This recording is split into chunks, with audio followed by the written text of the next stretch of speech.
What is happening, people? Welcome to Wresthings podcast. This podcast is brought to you by the man them at Manscaped. They've just released their new Lawnmower 4.0, not 1.0, not 2.0, not 3.0, 4.0. Make sure you guys use our discount code TheManDem for 20% off and for free shipping. And bruh, say thank you to your balls because I'm not trying to cut my balls off, so you shouldn't cut your balls off. Big up the ManDem. They've got some amazing boxes as well. Big up Manscaped. Make sure you guys enjoy the episode and we'll see you guys soon. Yo people, what's happening? This is Wresthings Extra. This is that part of the channel where sometimes we want to say a little bit but we can't say too much. And Alfie, let them know what time it is. Uncut and uncensored. There's some things we can say and there's some things we can't say. Can't. But yeah, enjoy the video. Make sure you guys like, comment, subscribe and rate us on Spotify and Apple Podcasts. You guys know the slogan. By the ManDem, for the ManDem. Bow. Yo, what's going on? Welcome to Wrestling's Extra, where things are uncensored and uncut. There's a few things we can say and there's a few things we can't say. Exactly. And listen. I think the stock, like this, bro. What's it saying? Talk to me. What's it saying? Go on. The stock price is high. We're on a bull run. Yeah. There's no dips in the market. Okay. We don't call it stocks anymore. We call it stonks. Shout out to Elon Musk. Wait, what is it? It's a stonker. It's a stonker. Bro. It's a stonker. Wait, this ain't no gas. Dogecoin. No gas. No gas. Just straight up. Straight up. Yeah. BTC. We got it in the building. Trust me. The biggest. You guys better put some money in Rest coin. Oh, trust me. Going up. Rest coin, fam. Rest coin. Did you say breast coin? Wait. You see who's sitting next to me, fam? You see who's sitting next to Just in Dojo, case you fam? guys can't see him. Look. Hey, come on. Look, show. Who's this, bro? Let's go. I gotta say something before we start. I'm gonna stand up for this, honestly. So I'm passionate about this. Do I need to flash the lights? Yeah. Let me check the camera. Let me check the camera. Right, just check. You need to capture this. I can sit down if it's easier, but I need to. Alright, Let's go. Right, which one of you lot said that it was satisfactory that Trevor Murdoch won the NWA title and got all the shit for it? Me. Come here, bro. Move out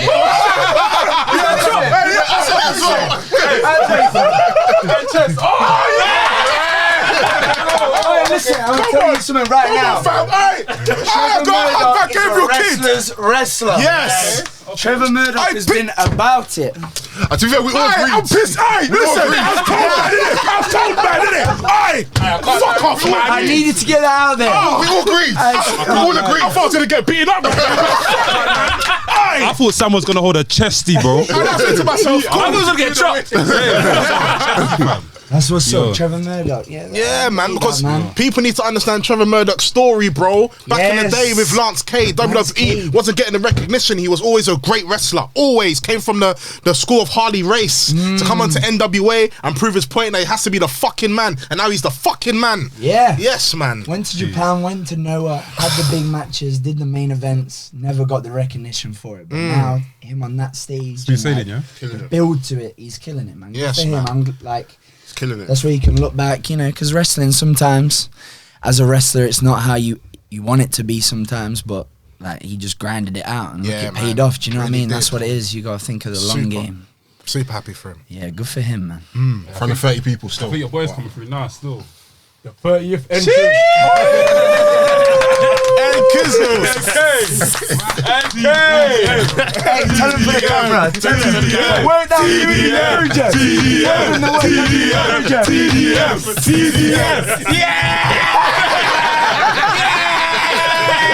This is bad like Gabriel. How my stocks? Yeah, so How my stocks? My stocks are rising. Yeah, that is jokes, fam. Yo, No volatility. do we do intros for Wrestling's Extra? I'm baffed. I mean, we don't usually. We can do one now. I think we should. No, do you know what it is? One intro. I think we should just like gosh. Get into it, man. Yeah. Let's do it, man. For the sake of doing it, man.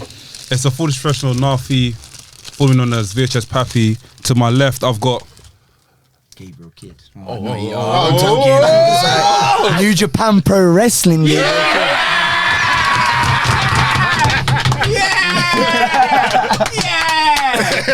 This is Del Boy, aka No Cell Del.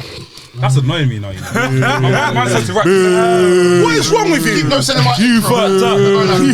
A man has not said it once because he was in mid conversation, yeah. Now he wants to tell all of us. He's Don't worry. AK, take God, daddy. When I say N, you say K. You might not seen the t-shirt. Come on, man. You might see the merch. Come on. Yo, people, it's your boy NKK, the man that out too sweet to be sour, aka the hood Japanese correspondent, aka the CEO, the president, the commissioner of the TDM Tokyo Dome Merchants. We're in the building. Yes. Right. Or is it me or is it? What's going on? It's your boy Lucha V, aka Versi Jones, aka the Masked Married Man, coming from South London, the best part of London, home of the roadside G's. We're in the building. Let's do it. Oh, who's that jumping out the sky? He's got the mask now. Yeah, The mask. Yo, people, it's your boy Laps, the main event liver and champagne sipper. Back again for that wrestle tour, that smack tour, that Kenny Omega tour, that get Wresthings to how many? 1K subscribers talk. And then to the man on my left. bro. No, but we stop you all the time. A whole 3 years, fam. Come on. Are you gonna do this one? It's in the mud now, fam. He's on strike. He's on I think I've got quite a lot to say, you know. Rhythm and Gash will come. Don't worry, fam. Come on. Maybe one day. Right. Couple new things to say. Anyway, it's your boy Sam Blacks, Mr. Controversial, Underdone, Mr. Top 5 Dead or Alive. Big men, please. You get me? Nikki Bella's favourite boy.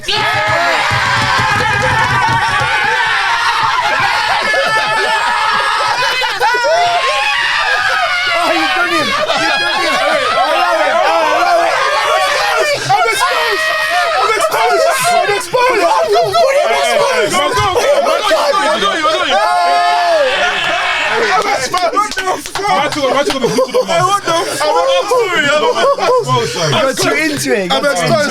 Come on, behind the scenes again. When they took off Vince McMahon's hat, and he was bald. It's all good. I haven't cut my hair, so I'm looking a mess. But anyway, Nikki Bella's favourite boy. I like that. Your coin went up still. Your coin went up after that still. Your coin went up I still. can't believe it to this day. I just want to say quickly, yeah. Boy, that's merch. I just want to say quickly, yeah. Big up Caden. We saw you at the Ref Pro show Big up Caden. with our guy Ben. Big up So big Ben. up Caden. Hope you had a great show. Hope you enjoyed it. Yeah, lots of love, man. Lots of love, man. Yeah, Definitely. Catch you soon, Ben. You need to come on the show, bro. Honestly. Yeah, I tried to finish off. Underdone, Mr. 150 million %, Mr. Roly Poly. You get me? And we're here live. Wresthings Extra. Yes. Let's go. Bro, there's plenty of stuff to talk about today, man. I'm so gassed. Like, I'll tell you how this thing came up. First and foremost, big up Sid, man. Sid Scala, big up Sid. Bro, if it wasn't for you, this wouldn't be Our happening. boy, our brethren. Trust me, our guy, fam. Hashtag try cancel us. It's not bad. Like, listen, I even break it down to you. If it wasn't for Sid, I think I've even wrote this on the video. If it wasn't for Sid, we wouldn't have the 100th episode in that wrestling ring. If it wasn't for Sid, a lot of opportunities wouldn't be happening same way we're happening now. Like, 100%. bro, we got a message. We got a video message here from Sid. Literally 2 weeks. Was it a week ago? Yeah, about A week ago. About a week ago. I'm joking. But yeah, a week ago, yeah. And man's like, yeah, there's a wrestler that you what did he even say, fam? It was like some sort of like subliminal. It was like, yeah, there's a wrestler that wants to speak to you, innit? So I'm thinking, who is it? Turn the camera around and it's our guy, GK Gabriel Kidd. The young boy. And bro, I watched it at least 5 times. I was like, fam, it's just real. It's like Nah, that's funny because I was speaking to him. I was sitting in his kitchen, and he goes, "We're just talking. I can't remember what we were talking about, but he goes, do you know the Wresthings guys?" And I was like, "Bro, don't like." I watch their stuff. I love it, man. I love the energy and the. I'm serious, lads. Like the way you lot talk about wrestling. I was like, I need to be involved in this, and he was like, "Oh, bro, I know him. Like I'm boys with him." I was like, "No way." He was like. No, I was like, he set something up. He was like, bro, I'll message him right now. And then we recorded that video. But I'll just quickly say, like, big up Sid, man. He's the reason we're all here right now. That guy's gone through a lot of shit that he shouldn't have had to go through.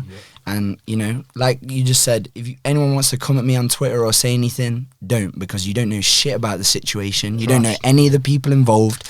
You don't know shit. You saw something on the internet, you believed it. That is what it is. I'm not going to get deep into it. Like, you just don't know the situation. So if you're going to try and come at me and say that I'm a bad person for supporting my friend, because he is my friend, and I feel like I can't say that publicly sometimes, but big up Sid, man. Make some noise for Sid. Big up Sid. And that's all I'm going to say on it. So that's all I'm going to say on it. Big congratulations. Big congratulations. Yeah, big congratulations. Just had a baby. Hey, come on, man. Listen, that's my friend, so... And that's all I'm going to say on it, so don't you dare try and come at me on Twitter, because I will... Because none of you would say shit to me in real life. None of you would say shit to me, and that is it. They're done. You ain't been in the dojo. It's done. Real life. Well, after I spent 2 years of my life dedicating my life to this, right? That I'm not even going to get into it, bro. You get the point. I'm not, like... You're not too played with, man. Like, no. I don't give a shit about, like... I'm not gonna get in any of that, but I'm gassed. Come on, man. Come on. I think we have to put the quote. Let's put the motto there again, fam. Welcome to Wrestling's Extra, where things are uncensored and uncut. There's a few things we can say and a few things we can't say. There you go. There you go. And that's it, man. YouTube exclusive, I respect it. Let's not say this. YouTube exclusive, man. Let's go. But yeah, I'm glad to be here, boys. Glad to speak to you lot. Big Yeah, I love the energy, man. Where do we start? Fam, I want to know. I want to know about your humble beginnings. 'Cause I know you're from Knots, right? Yeah. I want to know about your humble beginnings. I saw the match with you, Joe Hendry and Cody Rhodes. And I think you were 19 there, bro. I was just turning 20. That's it was crazy. Like a few fam. days before my 20th birthday. Fam, let's talk about how you even got into this, bro. Like, how young were you? All that sort of stuff. So, bro, I started young. I started training when I was like 11. Swear. Yeah, I started like School, you know? yeah, like year 7, bro. Like Mad. early. So wait, were you like beating up man in the playground and stuff? Well, I was trying to. Might not have gone too well, but The tables are turned now. trying to do a body Face slam. his you face know. now. Yeah. But yeah, I started. It really started just being a fan, you know, from a young age. Like I remember seeing at my grandma's house when I was in Ireland because I didn't have Sky Sports. She had like Sky Sports, so I remember seeing like it was the Undertaker versus Mark Henry on like a SmackDown or something, and I was like, I love this guy. yeah. And I saw the Undertaker. I was like, 8 years old. Like, what is this? And then I really got into it through like SmackDown versus Raw games. I used to.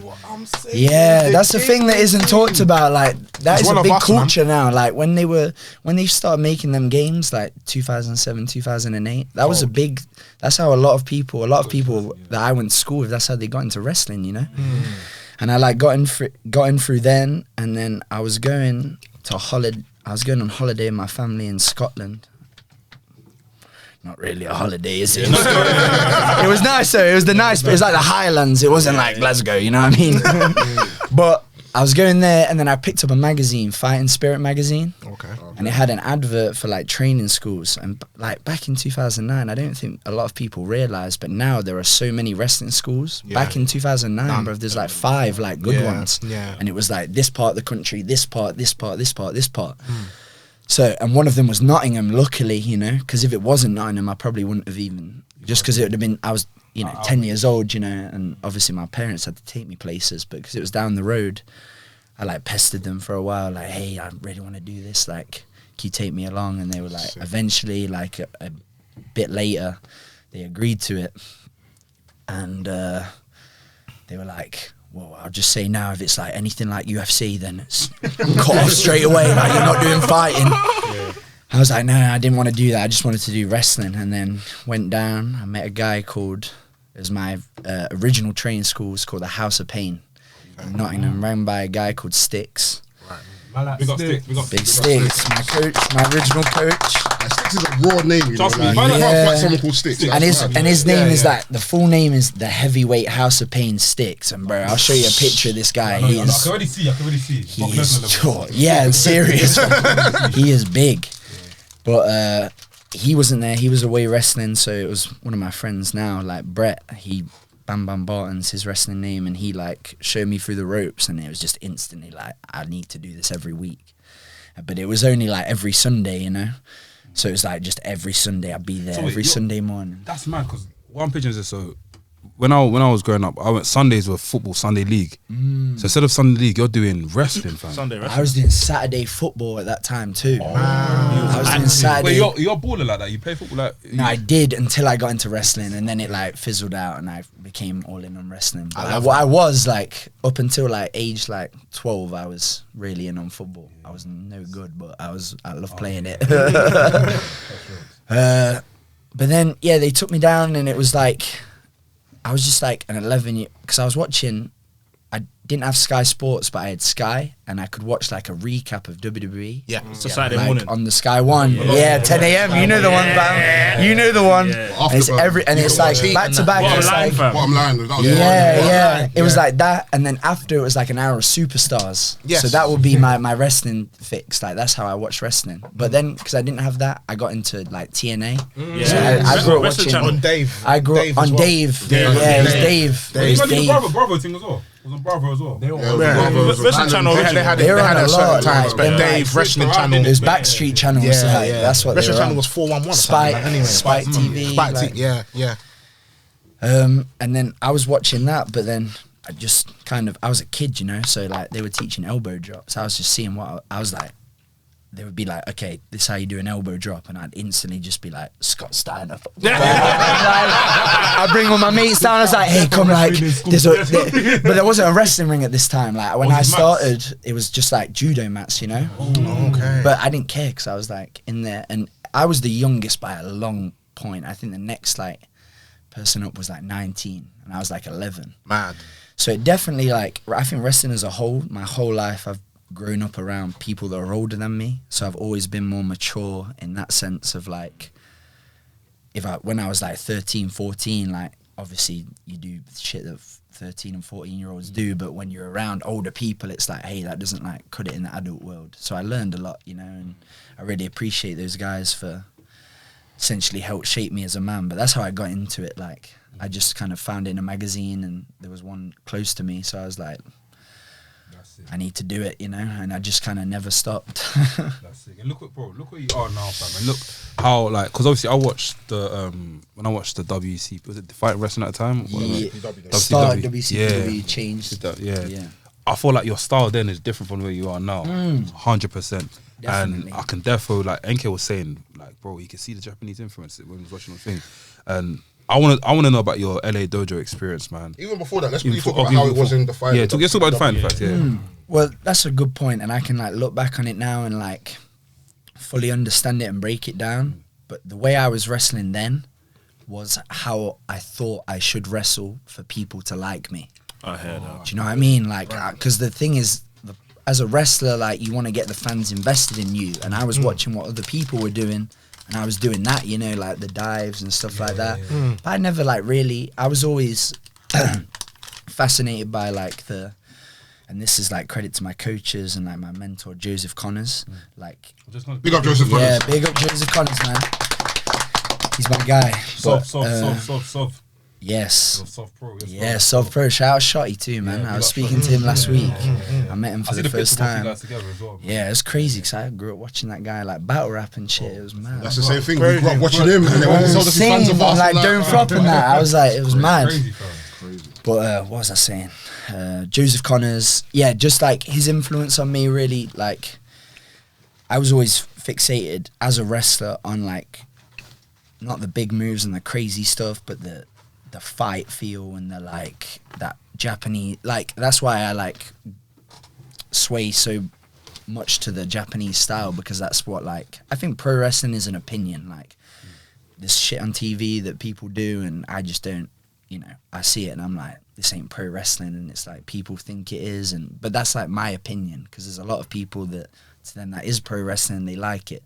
But to me, it's about like two people getting in a ring, and it's like we're gonna scrap until we can't anymore, and we're gonna beat each other up until the better person. And it goes back to that like fighting spirit thing of like it is that, because anyone can, like you put two wrestlers in and they're fresh, like anyone can perform, like, and you put me in with anyone, like they're probably gonna be a challenge to me if they've got a fresh gas tank. But when you're tired and exhausted, and when like you've taken like say you've been chopped or like you've just been getting like beaten up, it's that like fighting through of it, like it's pushing through that pain. And to me, that's pro wrestling. Like that's what I believe pro wrestling is, and then that's when it really changed for me, because like back in those days I was working, like I was wrestling, like I just wanted to impress people, but it wasn't me, you know.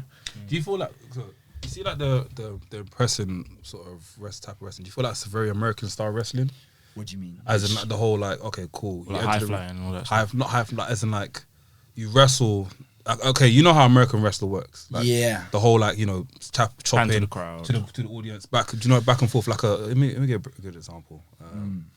Okay, you see when the wrestler goes to WWE, yeah, that then becomes American style wrestling. That's what I'm trying to get at. You mean the pace of the match? The pace, the way they move around the ring, the way they taunt a lot. That you don't get to use your complete move set. Yeah, all that sort of stuff. You don't go the mad extent. But when you're watching Japanese wrestling, you know what to expect. Just straight. Man, am I getting slapped in the face? I think the difference is that the like TV style is aimed at like the millions people at home, but like my thing is about like making it the best experience for the people there, you know, because they're like paying the ticket essentially, and if they're having a good time, then everyone watching it is gonna get like gassed about it too. Do you know what I mean?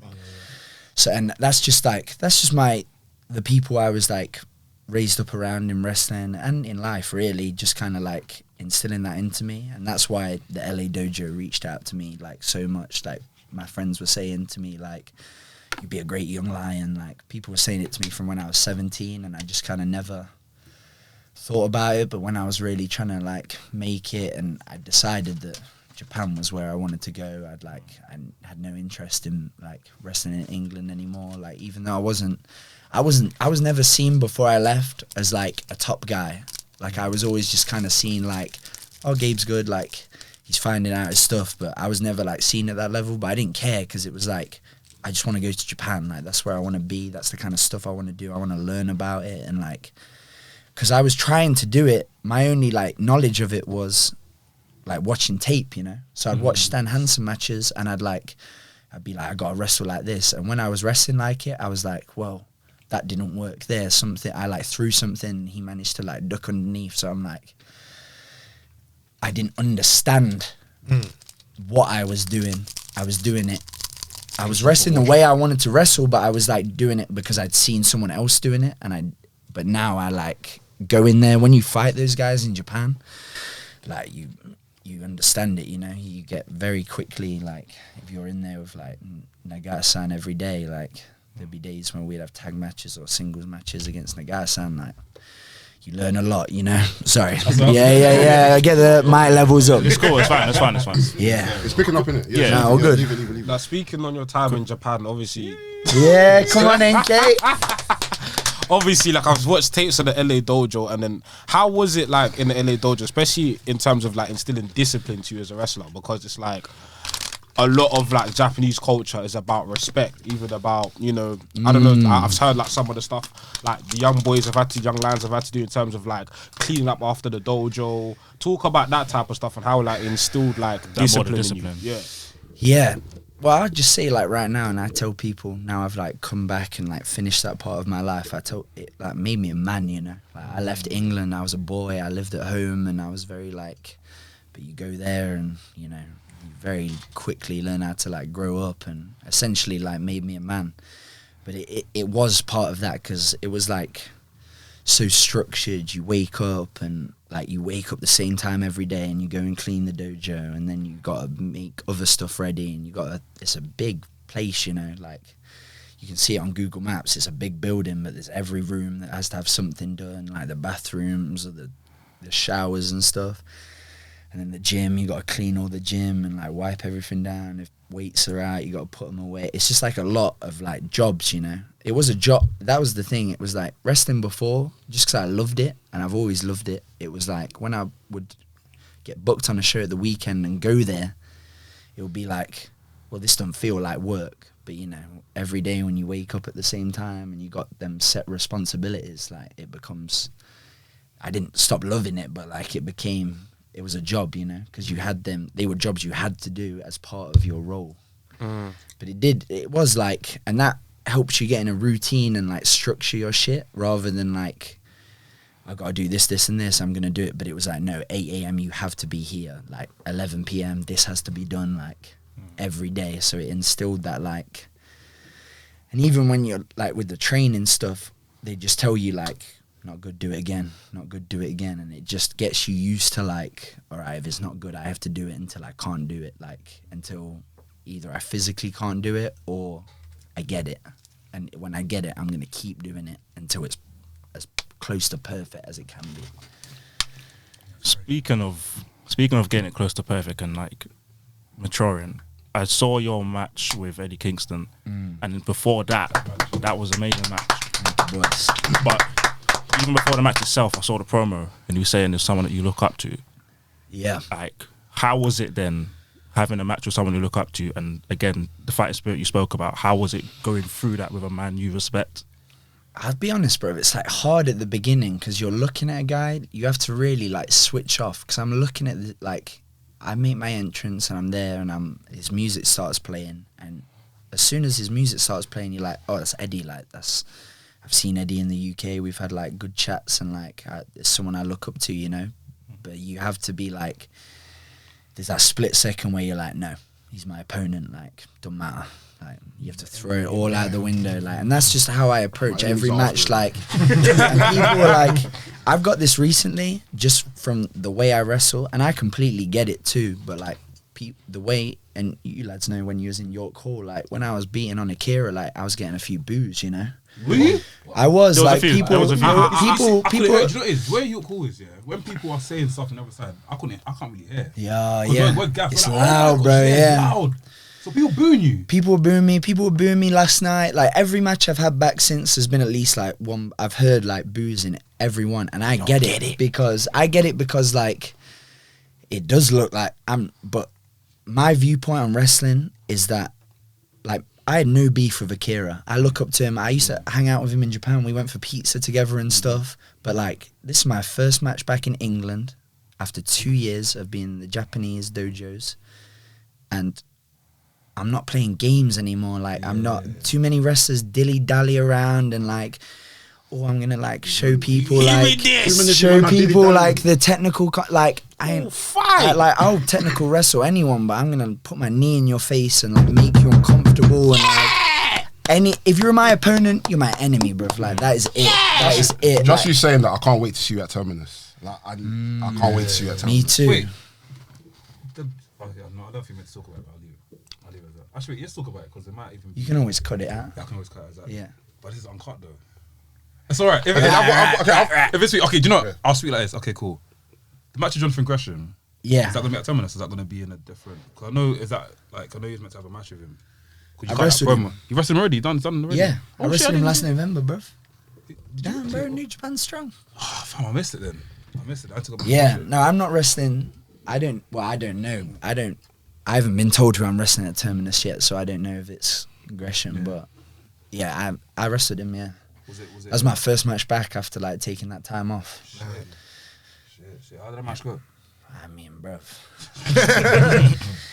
he's a different level, man. Like, and he's really pushing that like pure, like the stuff he's doing with the foundation, like.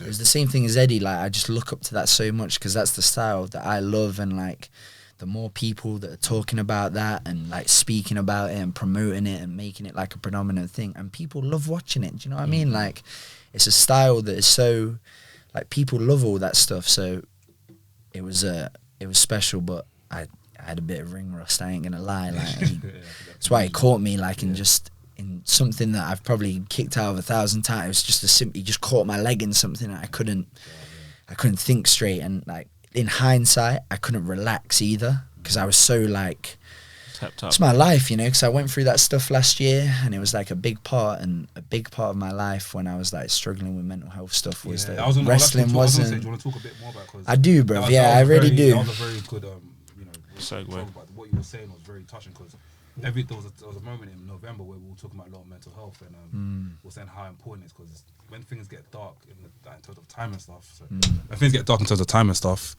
like a lot of things start to be worse than as normal. Like for example, we had a few friends that passed away during that whole time change and stuff, and mental health was rife and stuff. That's alright, bro. But yeah, it's just when I heard your promo, just kind of promo. I didn't even check the date. That's why I asked you about the Jonathan Gresham thing. Do you get what I mean? Yeah. So I've now like when I've watched, I'm like, shit, you've actually, it's mad. Call it a promo, bro. Like, It's not even a promo. That's what I don't want to call it. It's a speech. It's a speech. I don't even. It's truth. Yes, it's just that was like my thought process behind that whole thing was like, and I said it out there, but like I literally went through that 1,000 times. Like when I was at home struggling, I'd like put headphones on and I'd like the music that I wanted to come out to, I'd put it on and I'd like do this entrance over and over, and I'd be like, this is what I want to say, this is what I have to say, you know, because it was my life, and there was a lot of stuff that built up to that point, and I had to like get it out, and that was like my release, and that was like almost therapy for me. And I like was in therapy at that time, and I was speaking to my therapist about it. And I was saying, like, this is what I really want to do. And I, like, rang New Japan and I, like, rang Rocky. And I was like, hey, like, I need to do this. Like, if I'm coming back, I don't want to do anything else. Like, if not, I'll, you know, whatever. I'll go do it elsewhere. Like, I didn't say that. But, like, in my head, I was like, if they say no to it, I'm, like, going to very strongly consider going else. Because this is my life. This is more than wrestling, bro. This is stuff that, like, everyone goes through. And, like, something that was very important to me. And because I just like, what happened was I just disappeared off like New Japan. I was there and then I just disappeared, and there was no announcement, there was no like, it was just like, oh, where's Gabe gone? And people like, I just stayed off the internet as much as I could, because the mindset I was in, I couldn't be around wrestling, because I'd lived it for, I had not stopped for 18 months, and I just needed like that reset, like that breakaway. And I can't even remember what I was saying, bro. I get like foggy when I think about this shit, but just like, I knew that was going to get me better. I was sitting at home, and I came home, I hadn't seen my family, I hadn't seen my friends for 1.5 years during like COVID, and a lot of stuff had happened. Like I was with a girl that I was really serious with, and like, that ended up breaking down because it was supposed to be 4 months in Japan, and then COVID happened, and there's a lot of stuff that I didn't mention in the promo, and I think this is important to say too. Like, I love my time in Japan, bro. That was a really special time in my life for me. I loved being a professional wrestler in Japan. That was all I wanted to do. And I feel if you watch that video without context, it might come across like, oh, this was like just not what I expected it to be. No, I'd love it, and I would like, I was going to say I'd do it again. I would not, but I've done it. I don't need to do it again. But I love being a wrestler in Japan, but there was 2 weeks where I just had a really bad 2 weeks, and 18 months of stuff just slowly built up and accumulated into that one moment where I couldn't see an out, and I was like, fuck. And then that happened. I came back to England, and I was like, oh, this could be great. I'm gonna see everyone. Like, I'm gonna get better again. And then like 2 weeks, I've seen like all my boys, I've seen everyone, been out, and like then everyone goes back to work, and I'm just off, and I'm not wrestling at this time, so I've got nothing to like to keep me going. So, and that really fucked with me, you know. And like that was really, and it got to a point where I had to get out of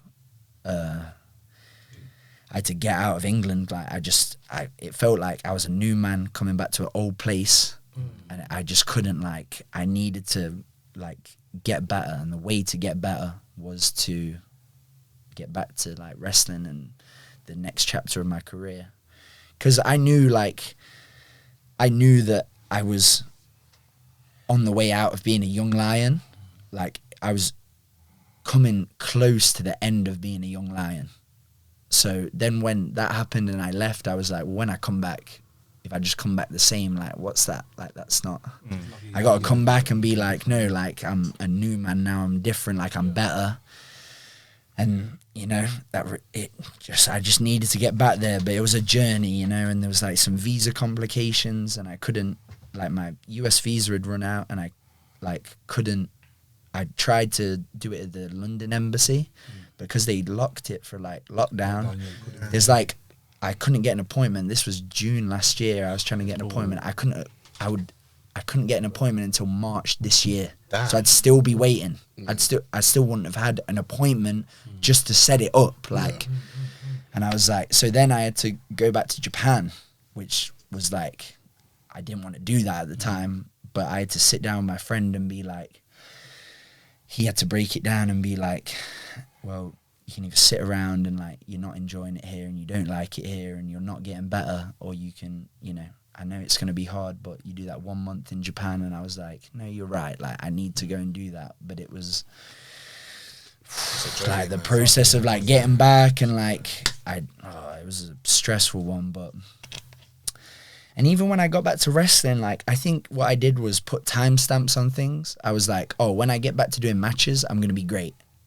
And that was the biggest mistake in hindsight, like, and that wasn't the case. And even like the end of last year, after that Eddie match, like that Eddie match happened, and then there was a lot of people talking about it, and there was like people were posting things on forums like, make sure you like look out for this match.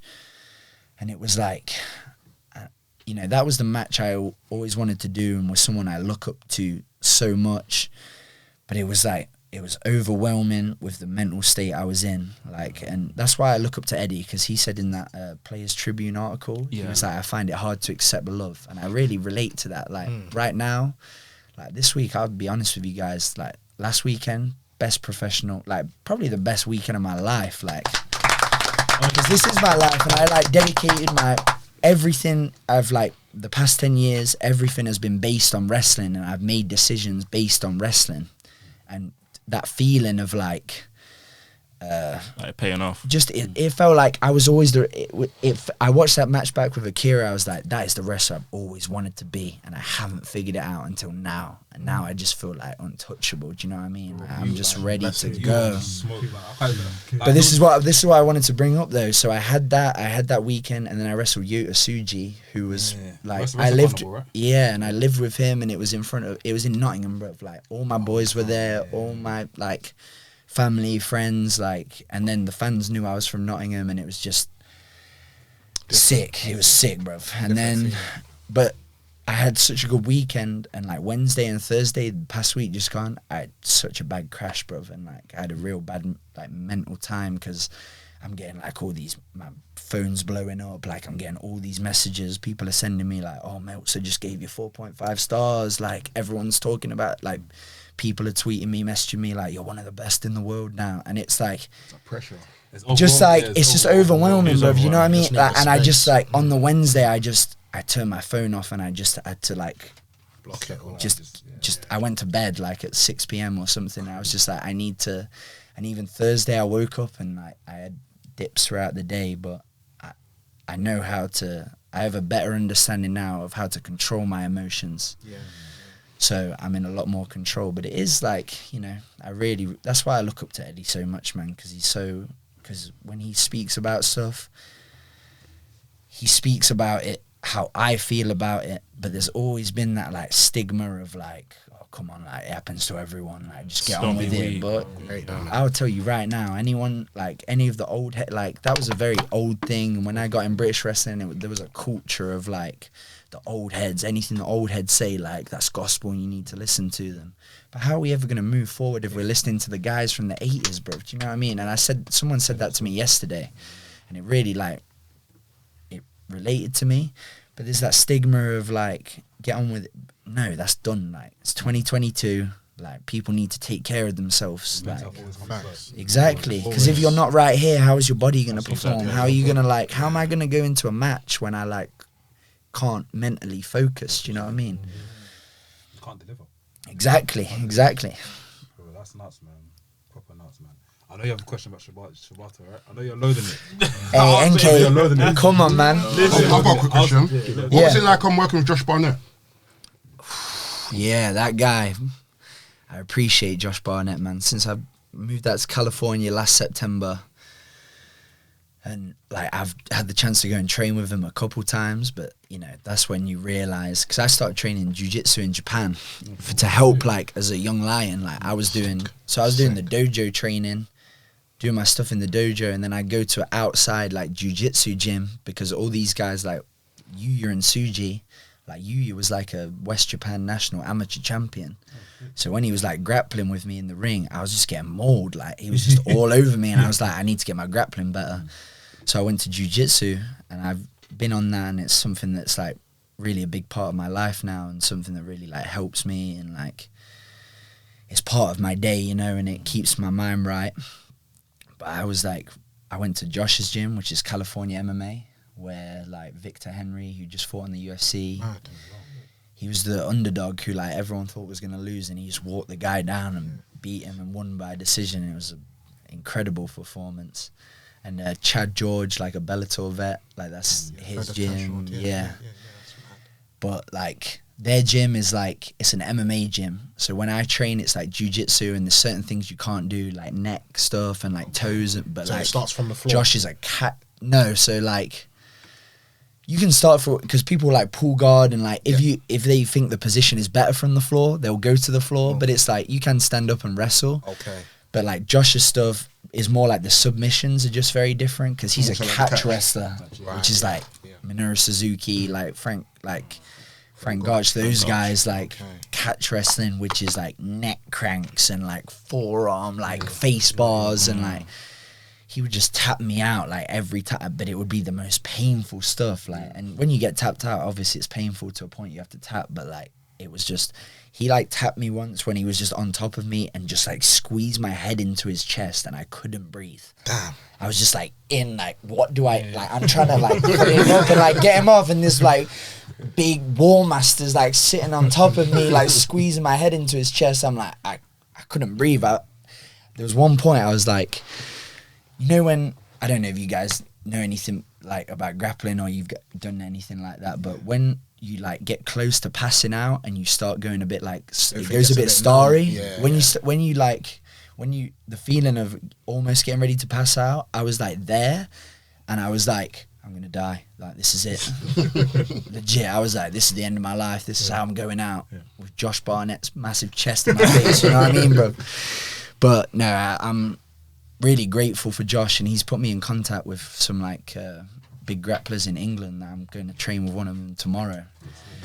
Hopefully, I'll see how today goes. But my left arm ain't feeling too good right now. But I appreciate Josh's training, and like he like. Well, the first time I went to his gym, like me, Alex Coughlin, and Yuya, this was like last October, went to train with him, and like Chad George was there, and all the guys, like all the fight team. It's just their day. But like we did the thing, and Josh like pulled them aside, and this is like a team full of like professional, like people who are trying to make a career in MMA, and he was like, hey, these guys, they've been through the Japanese pro wrestling system, all right? Tell them what you went through. And like Alex told a story about when one time he had to do 3,000 squats, and like these MMA fighters are like sitting there like, what the fuck, in one go? Like, you had to do 3,000 bodyweight squats? And he's like, yeah.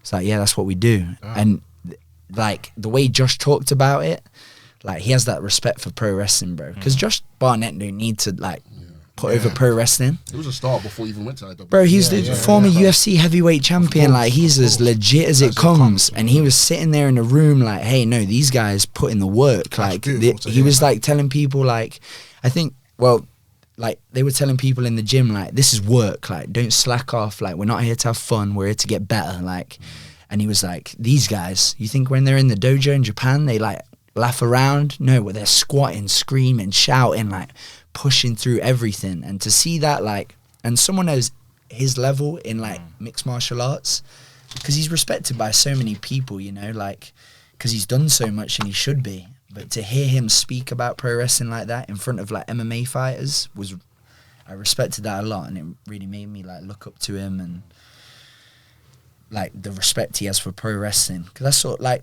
I understand pro wrestling ain't everyone's thing, but just like respect what it is. Like, that's why I don't like the word fake. Not because like, I don't like the word fake because, bro, that vlog that you guys did, the emotion when you're like seeing something and going, oh, like how is that fake? How can you fake that? You can't. That's like emotion. Like, pro wrestling is emotion. Like, the best pro wrestling is based on emotion. And that's why I just don't like the word fake. Like, say, like, it is what it is. People know what pro wrestling is, but it ain't fake. Like, I'll tell you that now. The emotions I felt and like the shit I've been through as a wrestler, like, you can't tell me that's fake. But I'm not. But you know, I think a lot of people are like, no, it ain't fake, and they try and be like act all tough. I just say, no, it's not. Like, that's a misconception. I try and educate people. Yeah. Because they just have a misconception of what we do, and like what I do specifically. Because even like today, I was getting an Uber to the train station, and the guy was asking what I did, and I told him I was a pro wrestler. He's like, "What, like WWE?" And I just said no, because it's not like I don't like my work looks nothing like that. So I had to sell him, and I was like, I was around my boy's house the other night, and his dad came in. He was like, "Oh, you do that wrestling, do you? That playing stuff?" Oh, man. And I was like, I just showed him a clip. I showed him a clip of that Akira match. I just showed him, and bro, he was being stubborn, but he was watching it, and I knew in my mind, I was like, he's never gonna be like, this is cool. But he was like, and just like walked off. I was like, that's all I need. Like, and then he made a joke about like, yeah, but I'd still knock you out. And I'm like, yeah, you're making that because you know it was cool, bro. Like, shut your mouth. Like, I knew I got him at that point. Speaking of knocking out, can we see you on Bloodsport soon? I mean, that's not for me. I saw Josh Barnett put something out saying that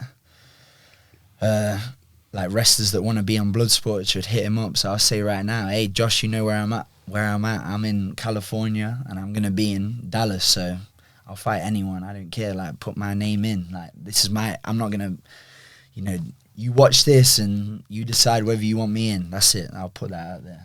Let's make some of this a Bloodsport. Yeah, shout out Bloodsport, man. Because that's when I got like contacted about Terminus. I was ecstatic, bro. Because that's what I love doing. Do you know what I mean? And any chance to promote that style, and I'd love to do the same thing on Bloodsport, and like really showcase that and just put more of that wrestling out in the world, because it's kind of a niche thing, but more people are switching onto it now. Very quick, just going back to the mental health real quick. What are you doing to better your mental health? Like, what since then have you put anything in place that helps you keep it in check? 2 things.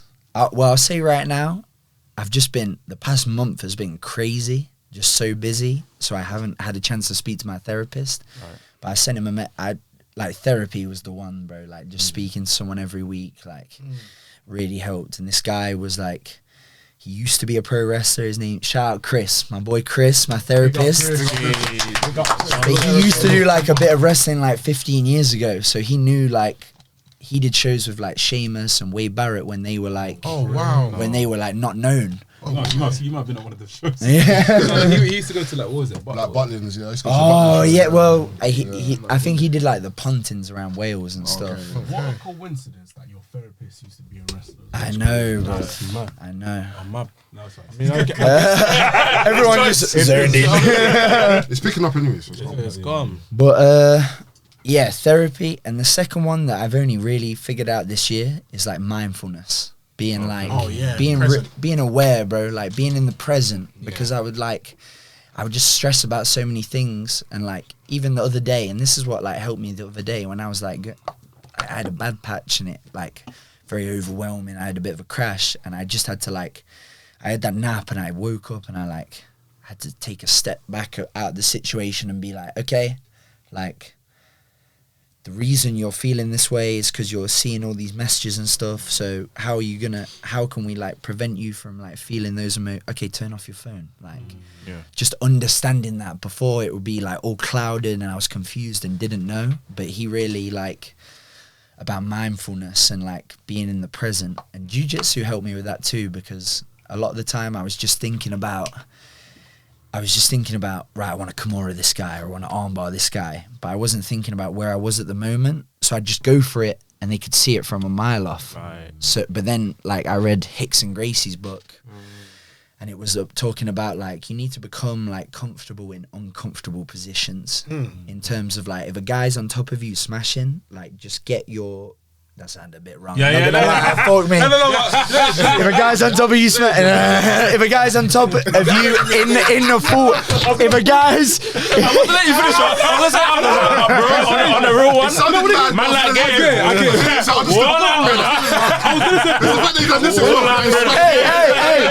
Hey, Josh Barnett did not do that to me. Let me get that out of there. when a guy is on top in full mount in a jiu-jitsu context, trying to submit you, smashing you like Habib Nurmagomedov. There we go. I got that in there. I saw your tune change a little bit. I was like, no, I gotta clear it. But when someone is in that position, like in a position like where they're in the advantage and they have a lot of options, like just getting like your frames in and being like, okay, this position, he can't submit me. Where am I gonna go here? Okay, I'm gonna try and bait him this way so I can get under and like, and just being in the present is a really important one, and like, just not like there was that Michael Jordan documentary on Netflix. Oh, The Last Dance. Amazing. And it was one quote from that, like, I'm really bad with quotes, I never get it exactly right, but it was like, you miss all the shots that you don't take. And it's like, and just, I think really I was always very like, what's the word?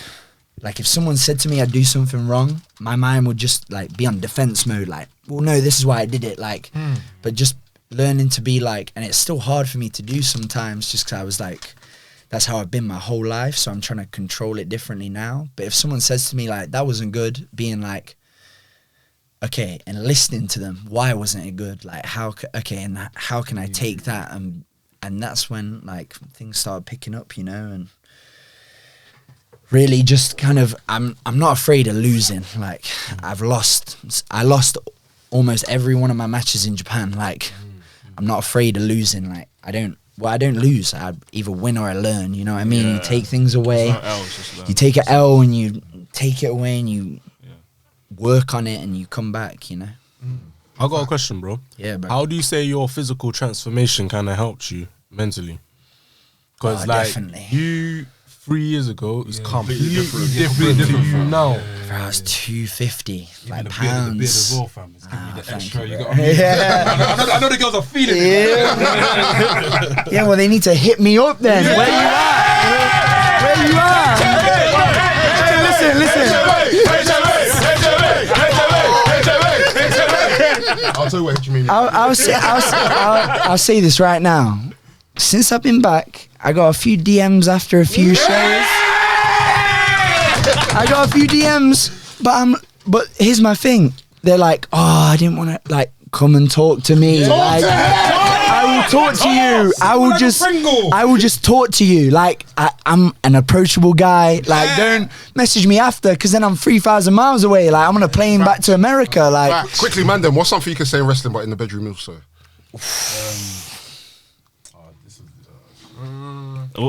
You're fired. Nah, I'm joking. That's a good one. I got to think about that one. Still. Still. What's it that JR says? Wow, God, what's it? For the love of Slavic.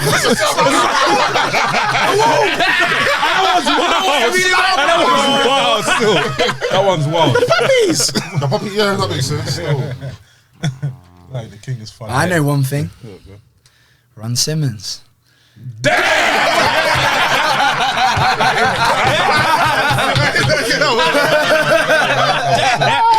Hey, what's it? Rainmaker! I didn't know about that There you go. But yeah, what was you had a question? Transformation, physical transformation. Physical transformation. No, bro. Like when I say that, like LA Dojo changed my life, it really did. It helped me sort out my mindset and like, just because everyone in there is like, you know, wants to be the best. So when you're around that constantly, you just naturally like get into it. And when I went away, so I went there for like 12 days, I got put in contact with Shibata-san, and I went there. I was 250 pounds, like 113 kilos or something. I was big. 113. Yeah, because I just wanted to be like Stan Hansen. Like that was my idol and my hero at that time in my life. And he still is one of my biggest inspirations. But like, that was what I wanted to be. But then, you know, the dojo training, people who look like that don't, you know, it's a lot harder because it's so much like physical stuff. So when I went to the dojo, basically I said, like, after a few days of training, I said, Shibata-san, like, I pulled him aside. I was like, Shibata-san, I want to be LA Dojo. Like, this is what I want to do. This is where I want to be. What do I need to do? And he, like, just basically said, like, your wrestling's good, but you're not in a physical condition. Like, you need to be in better physical condition. And it was just like a light switch, because I just thought about it on the plane home, or not even then, like that night I thought about it. I could do one or two things. I could not listen to him and go back to England and just keep doing what I'm doing and like build it up. And it wasn't very good. Like I wasn't where I wanted to be. Or I could listen to this guy, get in shape and become a member of this team because he likes my work, and just show him that like I want to be here. I just have to show him I want to be here.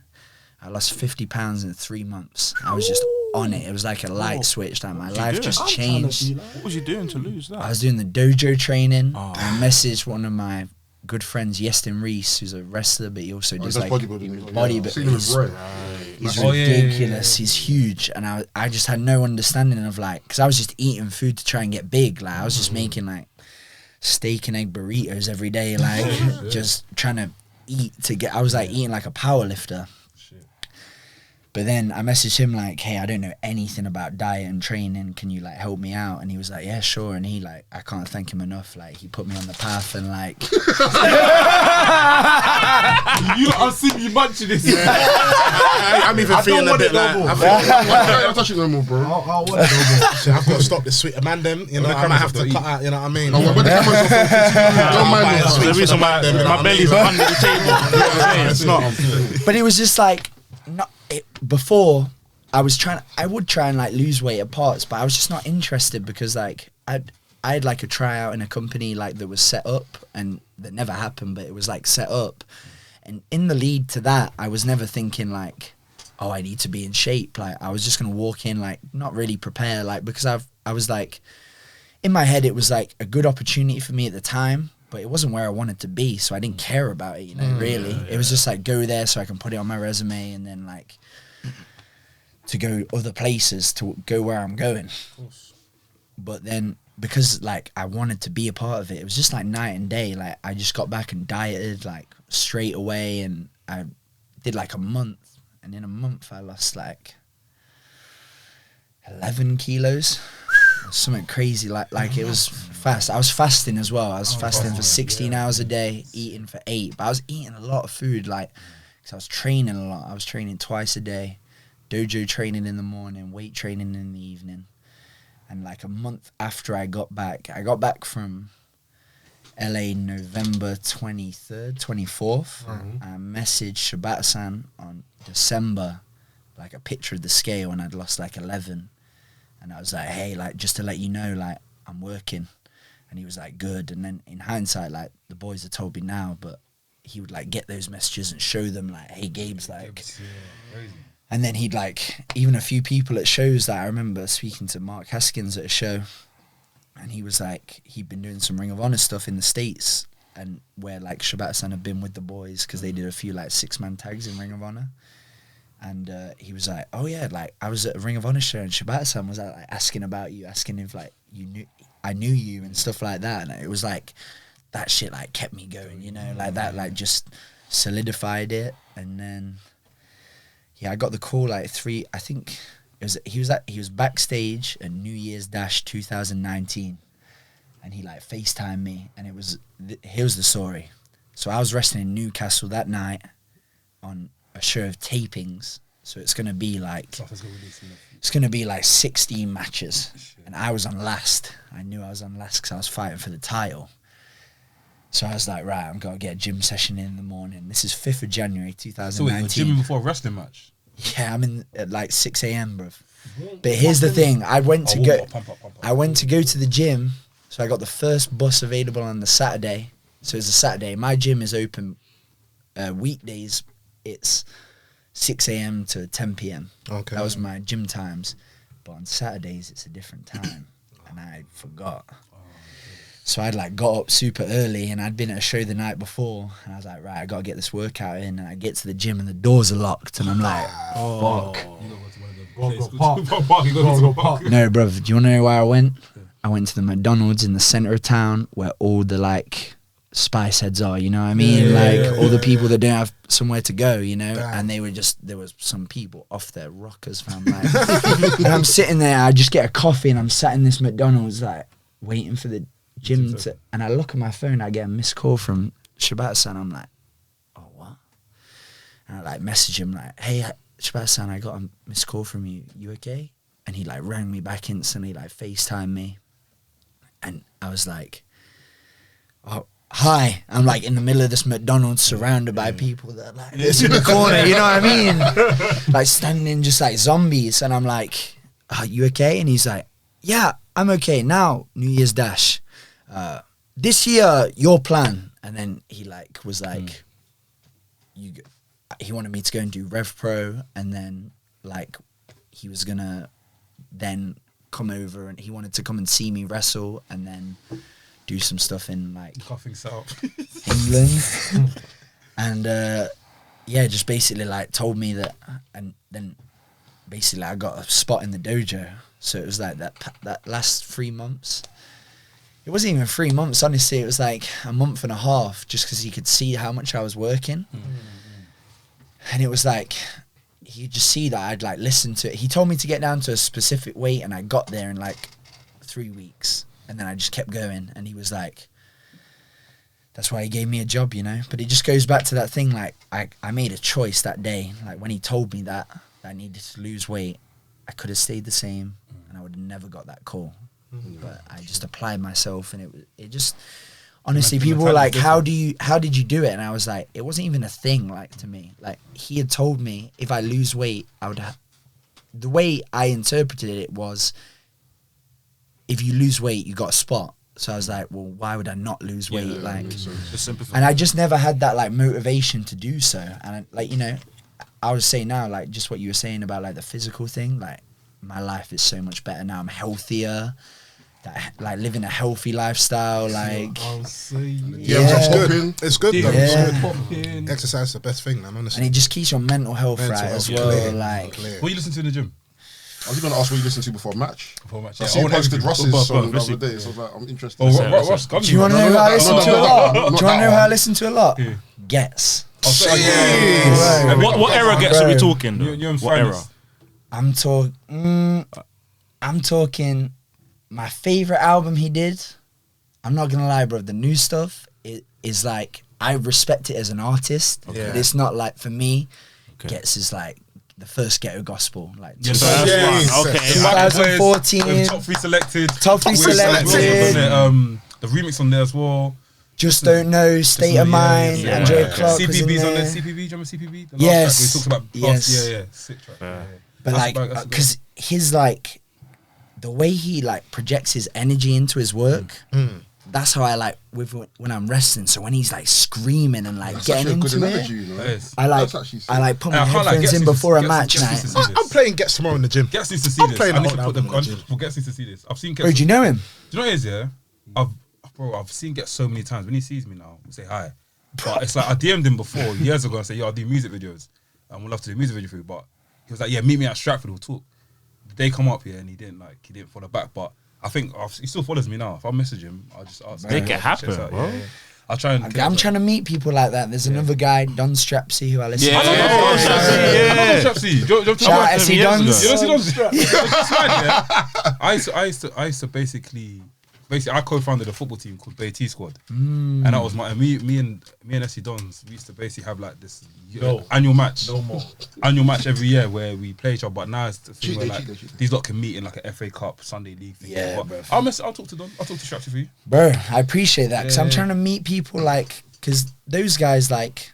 Actually, I know. That's who I like to follow on Instagram and shit, because they post out like positive stuff, and like especially with like Don Strapzy. He did a fucking freestyle with Kenny All-Star. That was crazy. And like, you know Kenny All-Star as well, yeah? Yeah, of course. I need to. Hey, listen, I'll say this right now. Logan Same, you need to show me some love, my boy. Hey, I I grew up on grime. So, Come on. you are a wrestling fan, bruv, and you love New Japan, and you never mention me, fam. Like, hit me up. He turned heel on us as well. So it's fine. Yeah, man, he turned heel on us, man. At least your brother from thinking Nottingham. Grime MC's from Nottingham. Yeah, name. And there's one. What's his name? It's thinking Fango from Nottingham. Fango. You know He's the Fango? OG. Fango's cold. Fango. There's another guy- Warrico, man. Warrico's very cold. Yeah. From I like can't- 10 minutes from Dude, here. Devilman. Yeah, Devilman is too much. Wait, who's thing from? He played football. What's his name again? He's played for Kamikaze. Kamikaze, No, he's from Leicester. Leicester. He's cold. Yes. Yeah, He still plays. He plays for Dagenham and Redbridge, fam. Yeah. He still does music as well. Yeah. Do you ever thought about doing music? What's up? You ever thought about doing music? We're looking to do a Wresthings album. Yeah. So. You get your Oh, is it? And honestly, I'll say this, bruv. And not a lot of people know this. Oh wow, this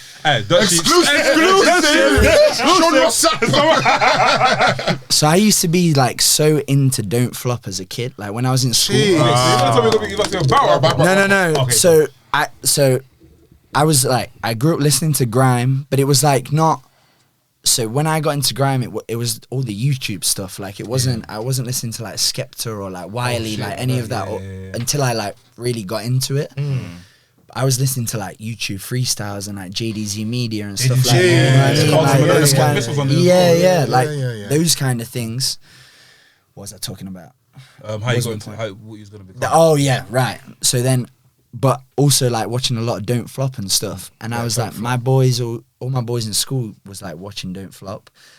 And I was like, I've always been a performer, bro. Like I love performing and stuff like that. And one day my friends was like, Gabe, you should like write a send for some of these Don't Flop MCs. Bro, and I used to sit on my like family computer on a webcam and I like... Oh, you actually recorded it? I put is them it out, amazing? bro. Not anymore. Hey, what was your... But I sent for like a load of the Don't Flop guys, bro, and it got to a point... Yeah, neither do I, fam. Confused. But sorry, but what was I saying? So you said you video cam.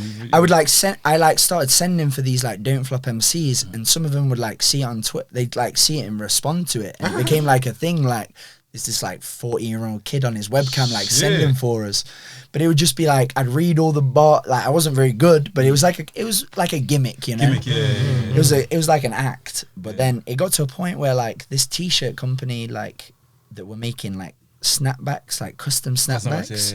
They like messaged me and they were like, hey man, we've seen your sends, like I want to make you a custom snapback.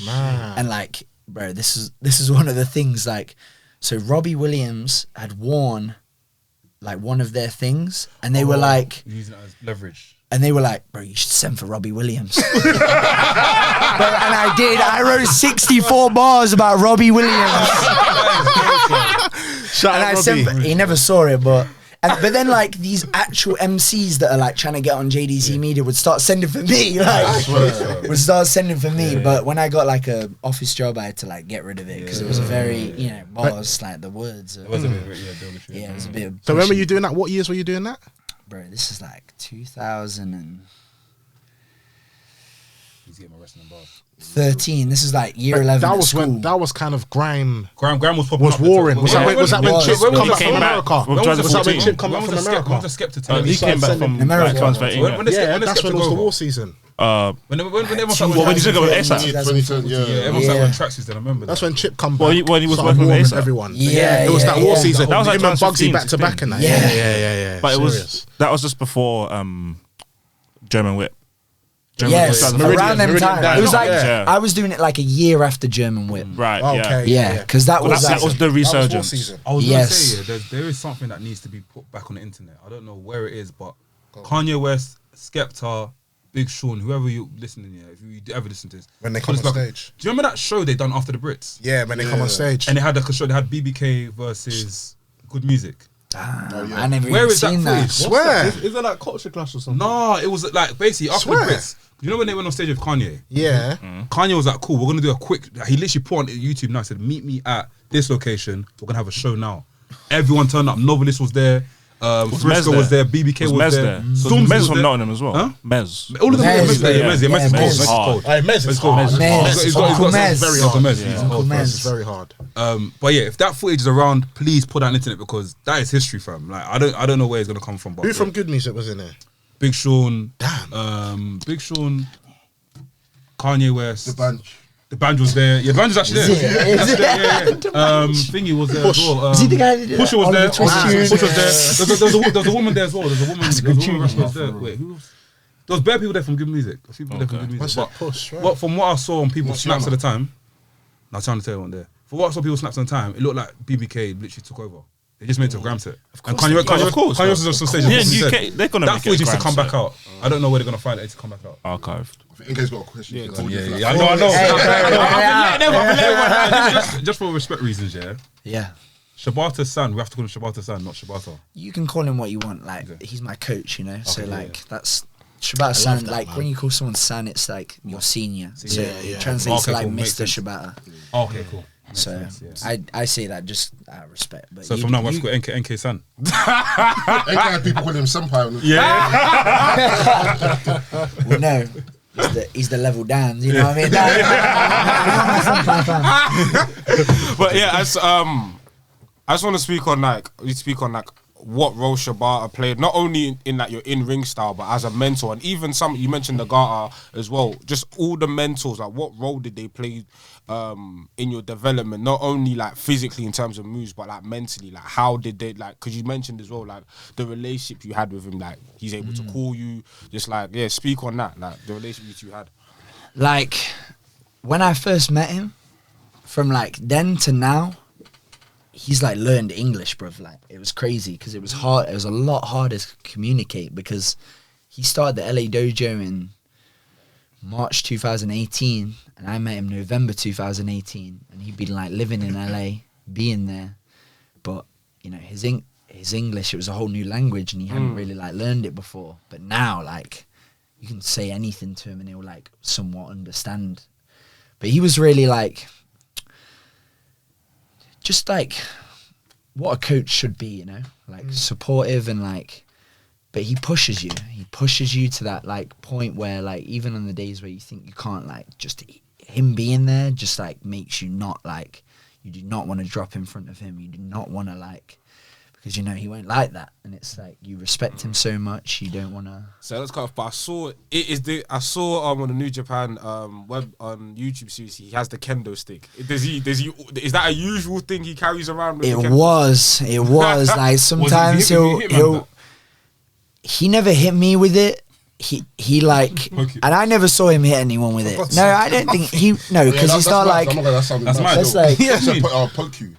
No, but No. That's what I'm saying. For God's sake. Let's not just say. Let's not say. No, let's not say. It's like, say if we do something wrong, he's like, yo, fix up. Like one of them ones. No, come on, what you man. Get your mind out your ass. What the fuck? No, what he do with it is like, he'd bang it a lot. Yeah. I'll bang it. Oh yeah. Oh, he had this little like, you saw it in the documentary, but like a little beeper to like when you start something, it'll be like if we're doing like we have to wrestle each other in training, he'll have this thing and it's like beep, you know, one of them like little beepers, like. He had like a few of them because he just used to throw them when he like when he gets like intense, you know. Damn. And they'll be like in the dojo camps because like in the dojo, like the training that we're doing, you know, no one's giving up. Like we're like pushing each other, you know. It's like we're going at that level. But like it would be the dojo camps when people are like trying to try out and get in the dojo, and they'd be doing like push-ups and being like, you know, like quitting out on them, and he would like not near them, but he would like smack it against the ring or like on the floor and like shout like, hey, what is this? Like, because it's not, I'm being serious, like, and I don't think people really like, everyone knows about the New Japan Dojo system, but when I see people, like when I see wrestlers on Twitter, like, I train this and I do this, you don't do shit compared to us, like, and I don't know what you do, but you do not, like you say you're gonna outwork me, it's just not an option. That's like, why I said on the vlog he's LA Dojo. Yes, that's like what I said. any of my boys you're not gonna outwork, like, and like it's the thing, it's the Twitter shit, fam. Like when I see people talking, that's the problem, that's my problem with wrestlers, and that might honestly be the way I am now and like why I'm so aggressive, because like these lot talk too much. Like you don't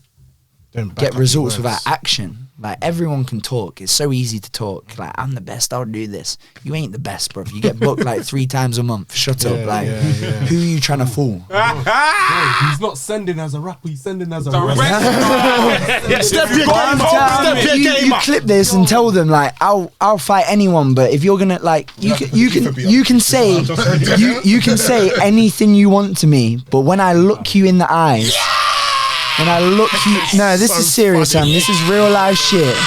This is real life shit. When I look you in the eyes, you gotta know that, like, you've said that to me, like, and I'm not gonna forget that. And, like, when I am putting my knee in your face and I can see you squirming out, like, you better learn not to talk like that again, because I'll just, like, take a lesson from it. But you ain't gonna come in, even if you beat me, I don't care. Like, I'm gonna hurt people and, like, show them, because, like, I've been hurt, bruv. Like, I've been through a lot of emotional trauma in my life through wrestling, and, like, a lot of, like, I've dedicated my life and I've missed so many things and, like, sacrificed so much. So when I see these people that are, like, 2 years in and they're like, oh, I'm not getting bookings, like, I'm gonna tweet out and be like, oh, why isn't anybody noticing me? Like, I'm putting in the work. Shut the fuck up. Like, shut the fuck up. You want to do something about it then. Like, the only way you're going to do that is by training and getting better. So put your phone down, shut the fuck up. Don't try and come to me or my team, because we will fuck you up. And then, like, go to anyone else. I don't care, because I'll beat them up too. Like, I don't, like, nobody works harder than us. And that's what I love about LA Dojo. And that's the mentality it gives me. Because, like, I don't compete with anyone else but myself. But when I'm in that dojo, like, it does spark that, because we all want to be the world champion, fam. We all want to be at the top. And if I slack out on training one day, well, then one of my boys is, like, closer to getting that. And we're all boys, but we all say this, like, publicly and openly, like, if it's a spot and it's me or you, it's me every day. Like, and that's because my goal was to be the IWGP heavyweight champion before I met any of these guys. And it was their goal to do the same thing before they met me. Like, these are my boys, I love them, I will help them out, but, like, we were all on that same page of, like, and, you know, like, Shibata-san instills that into us too. Like, he doesn't want any of us slacking or, like, taking it soft, because the thing about the LA Dojo, there's been so many people who've tried out since it opened 3 years ago, and there's only been 8 people who've been able to say they're LA Dojo, and it's a very tight-knit team. We lived it, like, some of the boys have moved out now, but most of us, like, live together in this house. Like, we live wrestling, we're a team. Like, we are best friends, we speak to each other about shit, we hang out together, everything we do is as a team. And, like, people think it's like, oh, they're in a group in New Japan, so, like, no, this ain't it. I'll tell you right now, I'm on the same phone plan as my boys. Like, I'm on the family phone plan. That's how tight we are. I jumped on Carl Fredericks when I moved to America. I was like, I need an American number, and I just hopped on the family phone plan. Like, but people talk too much, and that's just my problem these days. People talk too much, like, and I've been there. Like, all the things that I, like, call people out for now, I've been in the same position, but I've learned from it, and I'm trying to, like, bro, if I tell someone, like, stop talking, and they come to fight me, and I beat the piss out of them, if they have the right mindset, they're gonna take away from it, and they're gonna think about it and be like, no, fuck this, that I need to be at that level and, like, get up to that. And that's what I do. Like, I want to bring it out of people. When I beat the shit out of people, I'm like, I used to do it in Japan all the time. Like, if I'm wrestling Nagata-san or Makabe-san, bro, I just, like, slap them on the back and, like, on the back of the head, and I would be really disrespectful, because I wanted to learn from them, because they'd done those, like, main events that I want to do, and they've been there in the Tokyo Dome where I've wanted to be for so long. And it's like, well, we're in Korakuen right now, and it's very easy when you're doing a certain amount of shows in the same place to get, like, it's just another wrestling match and you're out there. But I'm like, no, you're in the ring with me now. Like, I'm next up. Like, because these guys as well, like, Young Lions, and you know this, NK, but, like, Young Lions are made for people, like, who have never wrestled before. And it's training them from the ground up. That's why Alex Coughlin, shout out my boy Alex Coughlin. That guy's henchman. He is, like, so out of the big 4, like Clark Connors, Carl Fredericks, me, Alex, like, Carl had like 5 years experience before he came. Clark had a couple, but like doing big stuff. I had like an 8-year career essentially in the UK before I went. Alex had like 10 matches. So he was essentially trained from the ground up by Shibata-san and Josh. Like that's why he's so good. But like, just to go back to what I was saying, like those guys that talk, like when I see them talk too much, just kind of know how much stuff Alex has had to do to get to that level. And also like mentally for him, because like he was the youngest in wrestling terms in that class. So we're getting things a lot quicker than him, and it's taking like mentally, that's hard, bro. And like even when I joined the dojo, like when I first joined, like September 2019, I went to LA for a few months just to train with Shibata-san, and I'd like run the ropes with him when we were training, and he'd be like, no good, do it again. Damn. And I'm like, I'm 8 years in at this point, and he's telling me that I can't run the ropes right, and I'm like, holy fuck, like what is going on? And I really had to, and I just did it over and over and over and over and over. So when it's so easy to pick up your phone and go, I work harder than everyone, but you don't. And that is facts. Like nobody works harder than us. We are the guys, and it's about time fucking people realized it, you know? I'm not like, people like who they like. I'm not trying to say, oh, I don't get enough attention. Mm-hmm. It ain't even that.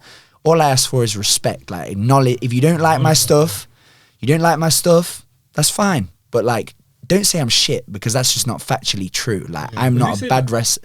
Well, you know, people have their opinions, like, innit? Just people like will say it and like, oh, I don't get him. That's fine, but like, don't try and say I'm a bad wrestler, because that ain't true. Like, that means you don't know wrestling at all. Then. Yeah, like no, you just don't like watching me. Like I'm not a bad wrestler. I've put fucking hours into this. Talk your shit, fam. Yeah, that's what I'm about. Like, no one's gonna talk it for me. This is what I'm putting shit out there. Like, and I'll say this right now, bro. This is one that I saw something on Twitter the other day that pissed me off. And what you say, talk your shit, I'm going to talk my shit. Daniel Garcia, bro, right? I see pictures from him and Bowler, and he's sitting in the middle of the ring doing this. Ooh. Cross legs. I'll tell you right now, bro, I'm being serious, 100% real with you. You don't do that. You don't get to do that. You don't have the fucking right to do that. It doesn't have the capacity. You don't have the right to do that, because like I do that in the ring. I earn that because Shibata-san is my coach. He is my trainer. I've been there in the fucking trenches with him. But you're just a fan of him, bruv. What do you think he's gonna see it and be like, oh, well done, like, oh, you did my little pose in the ring. Shut up, bruv. Like, yes. So let's fucking go! I've spent 10 years being told by people who are in a bigger position to me that like, you gotta hold your tongue and you've gotta like slow down. I'm done. I don't give a fuck anymore. I'm one of the best to ever do it. Yes! That is it. That is facts. That's it. And I don't appreciate people that, you know, doing shit that they don't have the right to do. So, you know, take that what you will, Daniel Garcia, but I'll just say. Yeah! I'll just say. Go on. What's it? Oh, is it? Oh, copyright. Yeah, but I can't lie. But that's just been on my mind, you know. And then like I saw like there was a couple guys in the States that, you know, I admire like what they're trying to do, and like there's a guy called Kevin Koo and Kevin Blackwood. The two Kevins were calling me out yesterday, but I just like I see that stuff and I'm like, like me versus Gabriel Kidd when, and like I want matches to test myself against Gabriel Kidd. You don't, like, you think you do, you do not. Like, you don't. You don't, like, because when I'm in there, like, bro, watch my match with Akira. I don't care about people's well-being. Like, if I'm in there, like, I'm seeing blood. Like, I'm gonna have to. I was watching it, yeah. Watching the match, I said, fam, what did Akira do to deserve this? You said that, yeah. You said, bro, you watched the match back. And you want to know the answer to that question? He was my opponent. I wrestled at the Dome in Tufnell Park a few years ago, and I was wrestling in a tag team called the NIC, and I was in there with a guy called Charlie Carter, and I was doing my thing, and I got a tweet after like, bloody hell, did like Charlie Carter owe Gabriel Kidd some money? Like, what was the reason behind that? And I just said to him, I said he was my opponent. That was it.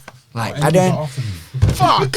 I'm gassed. I was just going to ask, because you mentioned, I think it was you mentioned Shibata, you mentioned Makabe, Nagata. Were there any other people that you watched, maybe just watched back and thought, you know what, these are people that I enjoy their style? Maybe someone like, is there any, like Kawada or anything? Yeah, definitely had like my influences, like Tenru-san, like Kobashi-san, like a lot of the old Japan stuff, and like, because honestly in Japanese wrestling I was always watching more old Japan than New Japan, so like Chono-san and like those guys I weren't so familiar with. But I would say like when I was a young lion and I was trying to call him out because I knew it was going to make me better, and it really like did help me develop as a wrestler. But I would say this, like, if I'm in the ring with him, I'm going to fuck him up. But Shingo Takagi for me is like the level.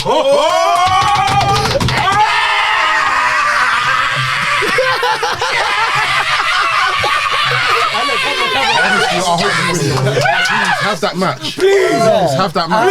Hey, I'll say right now. I am going to have that match and I am going to beat him. But when I was as a young lion on that level, I'm very self-aware, and I knew that like right now in my career I can't beat this guy. But I want to get like, I had a match. I went to LA for a bit to have a break from Japan, and then I came back. I had to quarantine for 2 weeks, and then my first match back, it was like 3 Korakuen shows, and I wrestled.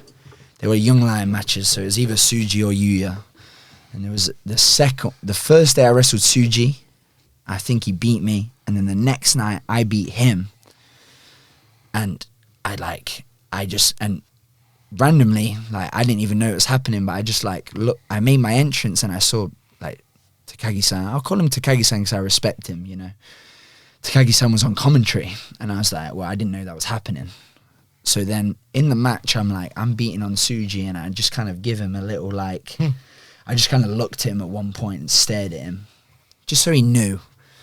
And I beat Tsuji, and Tsuji's down. And I'm standing over him, and I put my hand on him, and I cross my arms. I just look at Shingo. When you guys wrestle, I just look at him. When you guys wrestle, What should we? when you guys wrestle, When you guys wrestle, when you guys wrestle, long-time storytelling.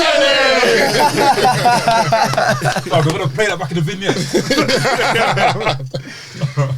But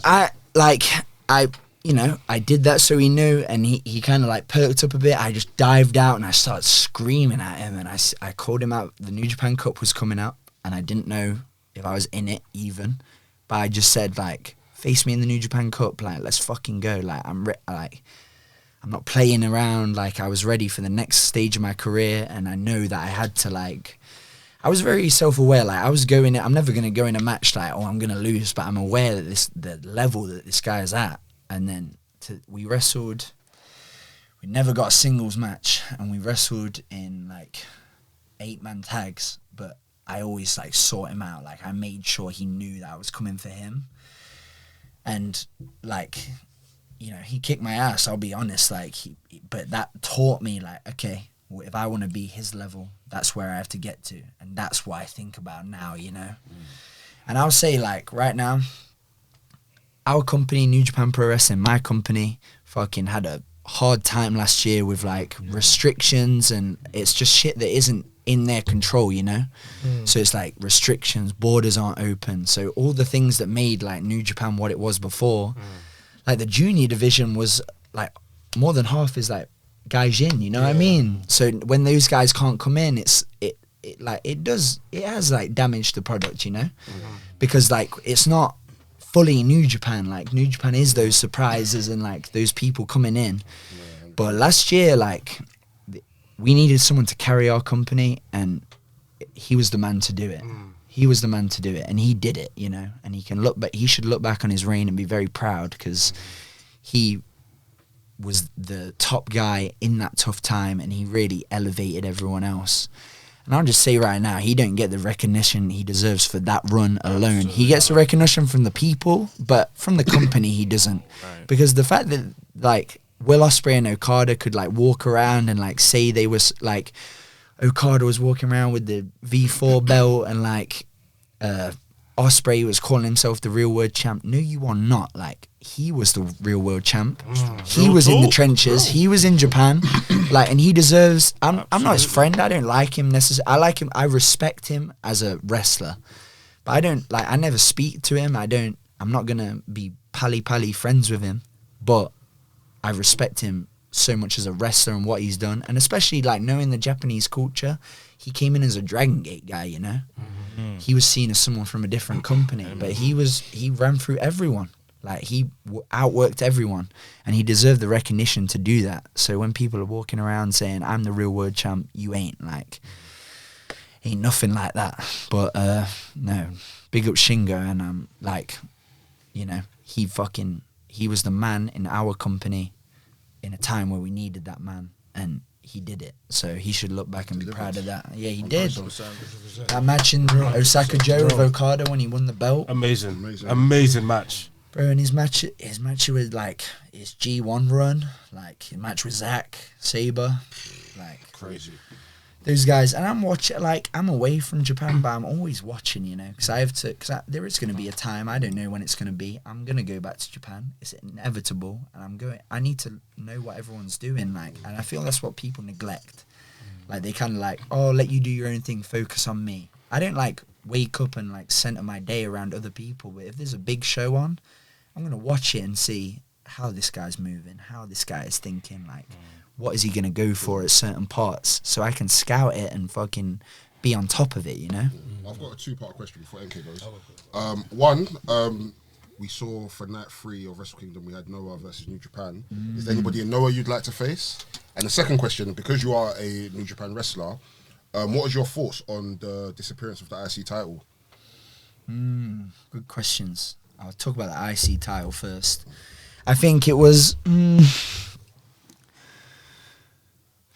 I think the IC title was very important for our company, and it was a prestigious belt, you know. Like, when people won the IC title, they were on like the last few champions were like, you know, Jay White, Naito, sorry.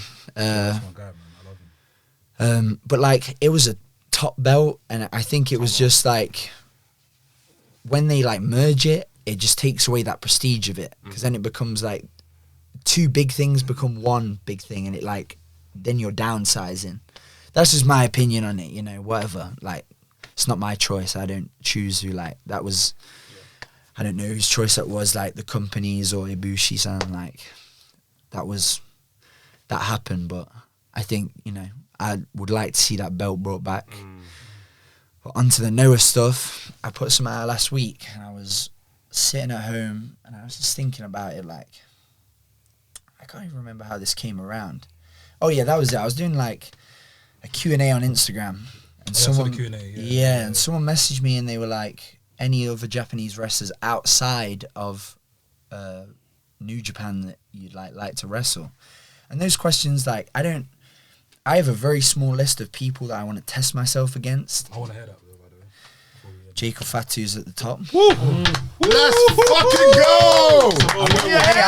I'm in California. What's up? Like, I'm ready to go. Let's go. Who else, by the way? Let's go to the Noah stuff, the Japan stuff. Did Japanese. So yeah, they were asking me, and there are like a couple, like the Japanese guys I want to test myself against Masato Tanaka, definitely. Daisuke Sekimoto, because they are at the level, but in a different company, and I feel like pro wrestling, like, I need to have those matches to know, because they're at that level, just in a different place. But one that really pissed me off, I'm going to talk my shit again, I'll be honest, like, I was watching that New Japan Noah show, and the main event, bruv, so it's Hiroshi Tanahashi, Kazuchika Okada, like, the two arguably, like, in the past 20 years, not even arguably, fam, it's a fact, like, the two biggest stars in our company.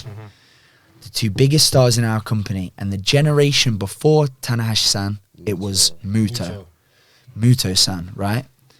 And then tagging with Muto, you've got Kaito Kiyomiya.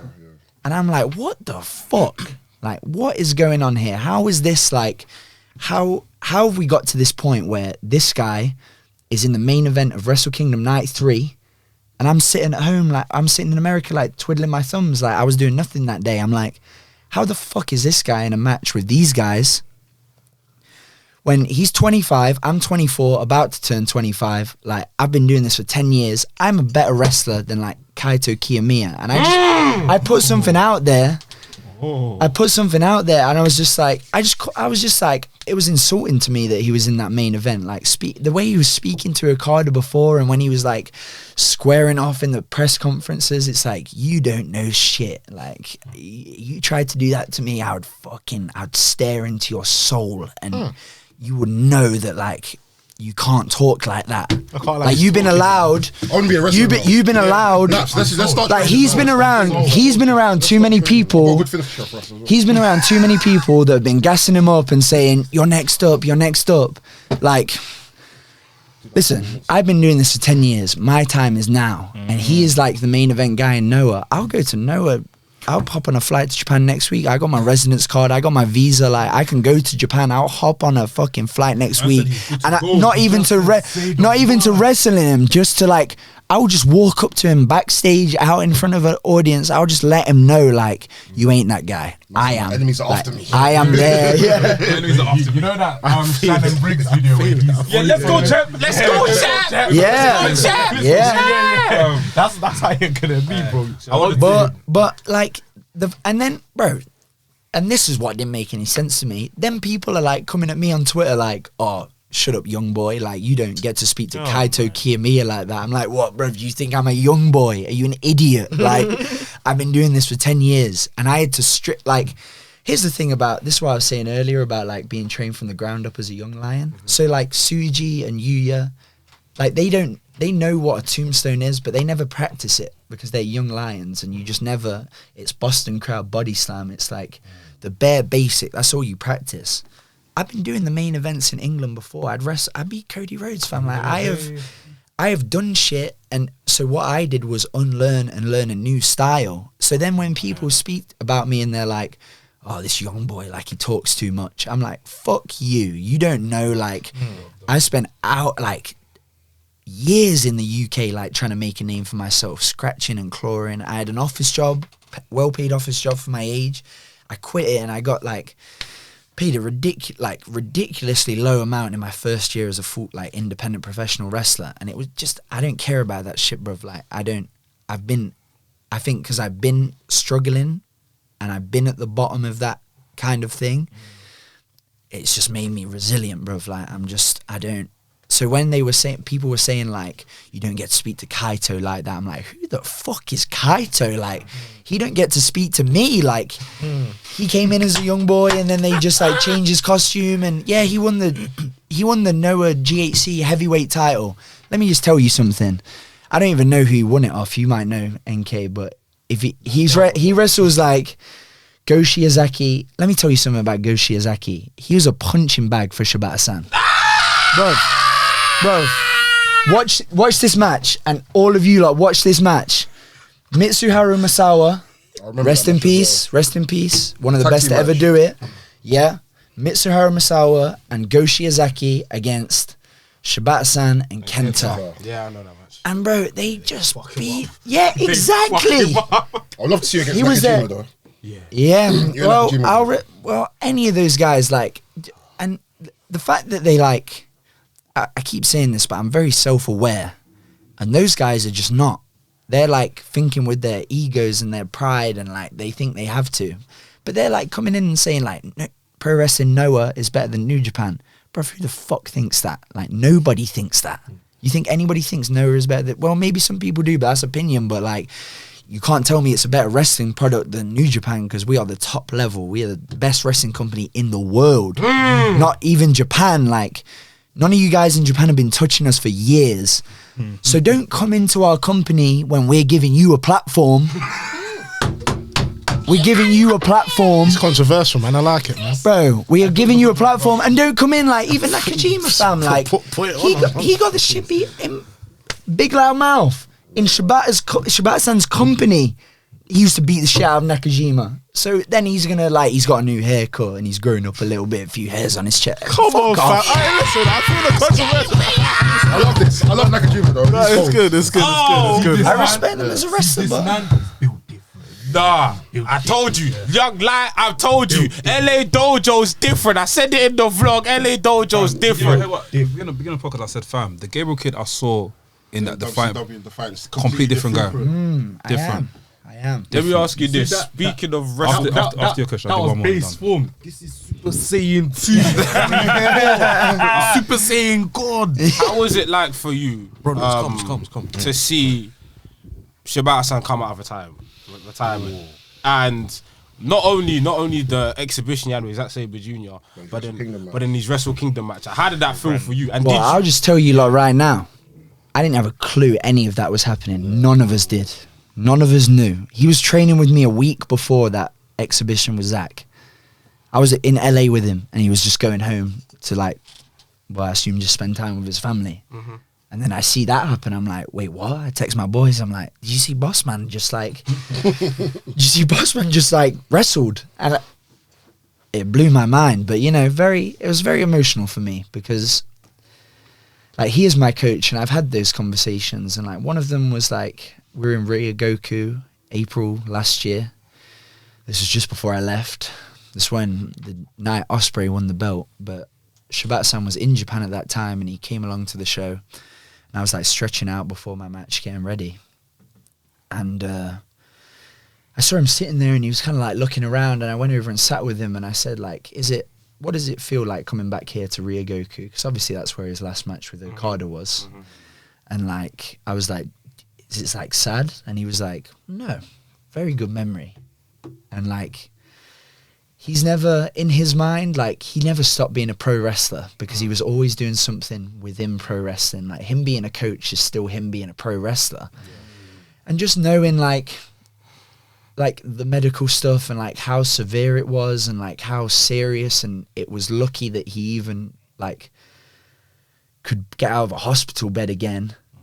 To then come and like, I obviously knew he was having the match at Tokyo Dome. Like when they announced it, I didn't know before then. But then, like when I saw him in the ring, I just, you know, I couldn't help but like, I get emotional thinking about it now. I was showing one of my friends about it the other day, like just because I know how much he's been through, and he's had to sit by and like see all these other people like Okada like step up and like do all this other stuff, and he has not been able to do that, you know, due to his health. But to see him come back and like, I would say like, I didn't know it was Ren Narita, and I at first when I saw it, I was like, oh, I was just thinking as a wrestler like, oh, it should have been me, like why was it not me? I should have wrestled him in the Tokyo Dome. But then I like sit back like, and a lot of people don't know this, but like we do LA Dojo training, and then Shibata-san and Narita will go off and do like kickboxing, grappling, and like they'll train extra and they'll train weights together. And like Narita was the first Japanese boy to join the LA Dojo. So Shibata-san before was living in America with a load of American boys, and I've been in that situation, you know, where I was only living in Japanese speaking people. But then when Narita came in, it was like they just became so close so quick because they could speak to each other, and like just he had someone to talk to in his home language. It made him feel more comfortable. And you know, Narita is, you know, you can very easily see who he's trained by when you watch him work, and his movement and his and that's the thing that's like different between me and Narita, because I feel like a lot of Narita's mannerisms and movements are Shibata-san's movements. And what I've done is like, I was doing that, but I was getting caught out too much by the older guys. I tried to do that in Japan, but I was getting caught out by like, because they wrestled Shibata-san, so they knew what I was like going for and what the kind of thing I was trying to do.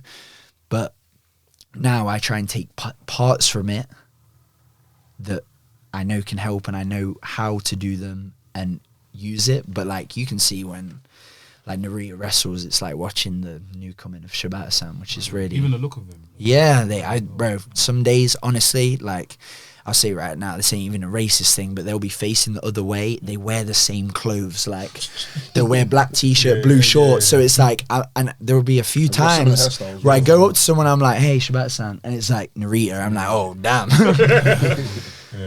But yeah, I'm glad it was Narita, but it was just, you know, emotional. I was in Reno watching it.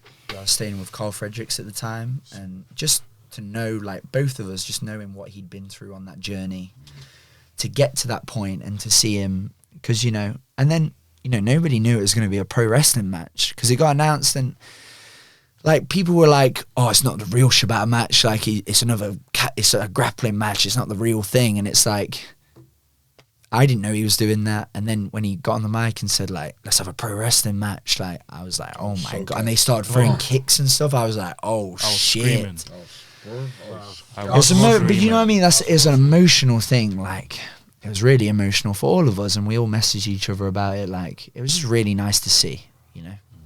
Before we head off, obviously we're running out of time and stuff. It's been an amazing podcast. So I think one of our best Wrestling's Extras episodes. I was telling Double yesterday, I was like, fam, I know that Wrestling's Extras are YouTube exclusive, yeah, but I would have put the things as well. But you know, it's good that where it is YouTube, we need people to come and see us on YouTube as well. Yeah, man. Quick thing though, before we leave, give us 5 wrestlers that you'd want, like, it's on your to-do list to wrestle. Right. Like before, it's a to-do list, bro. This guy's a fight. He'll finish his job done. To do, done. I'll take him Wrestlers on. yours to wrestle, not to do. To-do list. That sounds mad. Right, That's let me what- Do you think have a of... to-do list? Yeah, I do have a to-do list. I've got one tomorrow still. I'll tell you. You know what I mean, innit? No. Don't Hey, yo! Okay, who's your wrestler to wrestle? Right, let me have a little think. Right, I'm in the States right now, so there's a lot of people in the States that I'm like focused on, because like I know I'm gonna wrestle Tanahashi-san, Okada, Ibushi. I know I'm gonna wrestle all these guys, so they're just like on the back burner right now. But I'm really trying to, like, there are some people in the States that, you know, talk too much and they do too much, and I'm ready. And you know, I went to a GCW show, and I think, Hammerstein one. no, it was one in LA last year. But you're right, bro. That's the Hammerstein show, innit? That was, yeah, anyways. But hey, good for them for doing Hammerstein then. Good for GCW. Good for those kids, because you know they're the people that get like, well, they are compared to me. All of them are kids. Or you think anyone from GCW is gonna do anything to me, bro? After the Hammerstein show? Yeah, Nick Gage can come and say whatever he wants. Yeah, Nick Gage is a different story. MDK! I'm trying to, Beats a car, yeah. But I'll fucking punch him in the mouth. Fuck Nick Gage. I don't give a shit. Right, Jacob Fatu is at the top of that list because he brings it, man. And he's one that I feel has been like unrecognized, and he's slowly starting to get his comeuppance, and like I'm glad for him, but you know, I want to prove that I'm better than him. Josh Alexander. Josh Alexander from Impact. Eddie Kingston again. Yes. Yeah. The post-match promo. Well, he told me that, and Get that's your wins. all. And hey, since I've been back in England, I'm 3-0. Like I'm winning now, so I just gotta go back to the States and get that done. Who have I said? Jacob Fatu, Josh Alexander, Eddie Kingston. I got 2 more. I'll just say this right now. I'm gonna say 4 people, but this is like there's this thing, and like I just see it. I don't follow any like dirt sheets or anything like that, but I see people retweet shit, and I see that people are calling like a certain group of people in AEW the 4 pillars. And that is fucking embarrassing to me, like the fact that they are being like the 4 pillars: Taue, Kobashi, Kawada, Misawa, like, and the levels of the level of that, and then the 4 people that they're being called the 4 pillars of AEW. I said this before. How are you talking that? You're being a fan. You're being a mark for yourself. You're being an idiot. Like, you call yourself a 4 pillar. Shut the fuck up. Like, none of you are 4 pillars. What are the 4 pillars? It's like MJF, Jungle Boy, Daniel Garcia. No, Sammy Guevara, Darby and Darby Allin. Sammy Guevara. Oh, bro, I was thinking of like different people. I've seen a different 4 pillar list. The 4 killers. I think it's the 4 killers where it's like Lee Garcia, Moriarty, yeah. Blackwood, and Blackwood. Kevin Wait, Blackwood. Daniel Garcia, Lee Moriarty, Kevin Blackwood, and Wheeler Yuta. and Kevin Blackwood. Right. Well, I mean, it applies to both of them, but like, you mean like you put those 4, any 4 people in the world against Gabriel Kidd, Clark Connors, Alex Coughlin, Carl Fredericks. It's not happening. It's long. Well, like, and like people are like the 4 killers. Like, you think Lee Moriarty's gonna do shit? Let me just. The MJF coin is shaking right now. The MJF coin is shaking, fam. I'm not gonna go into details, but MJF tried to fuck with me in 2019. I bitched him out, and if you got a problem with me, come and find me. Like, what's up? Let's go. The Listen. MJF coin is shaking. But like, coin is shaking. but like everyone's talking about, and yeah, I can look at them and respect them as wrestlers. But when it's against me, and my team, it's a different story. But like, the people are talking about like Daniel Garcia and like Lee Moriarty, like the best technical wrestlers. Let me just first of all tell you one thing: I'm fucking British, bruv. Yeah, I am British. British wrestling, like the shit that you study. The shit that you study is from my fucking home nation. Like, how are you gonna? And that's all. The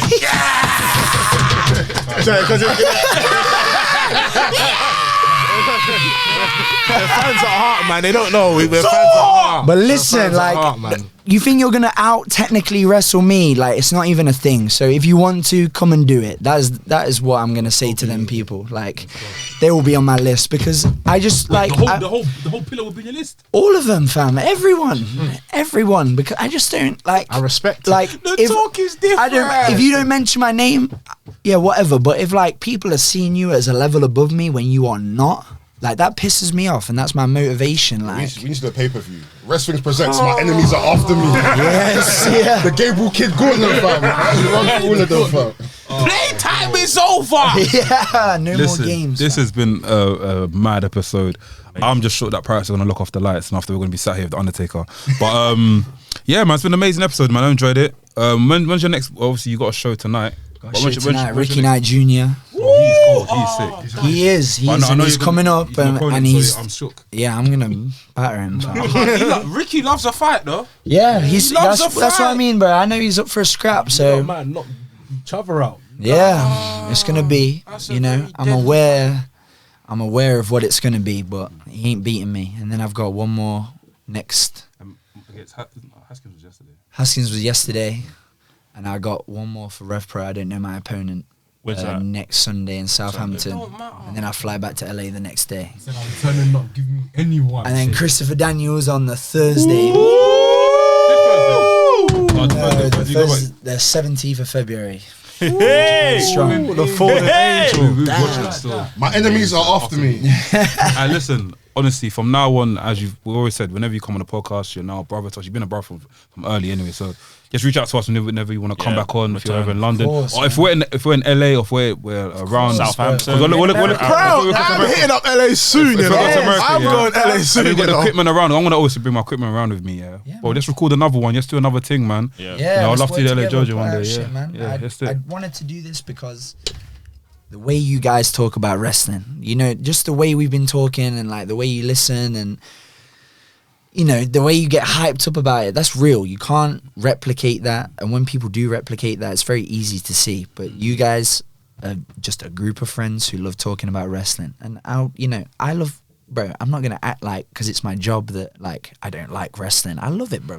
This is my life. Like I was telling people last night, this is what I care about. Like all I care about right now is professional wrestling. And that's all it's been in for 10 years. Yeah, I really love you, Gabe. I I got Rev Pro next week. Sorry, babes. Yeah, man, it's been sick, man. Where can they find you, by the way, in case, you know? I'm on social media. All my accounts are unverified. They keep denying my requests. I don't know why. Chill, man. Hey, verify my Verify Come on. him. Come on. I'm on GK, the real one, fam. Yes. I'm on Instagram and Twitter, Gabriel Kidd _. I'm on Facebook under my real name, but do not do that. Stay away, please. Do not. That's personal. I appreciate the privacy. Thank you. I appreciate the support. I need my time away. Exactly. I can relate to that. I appreciate you guys. Yo, But- it's DMs, man. Yes, I'm here. Like, what's up? Strong style. I'm meeting someone for some Japanese food tonight. Hey,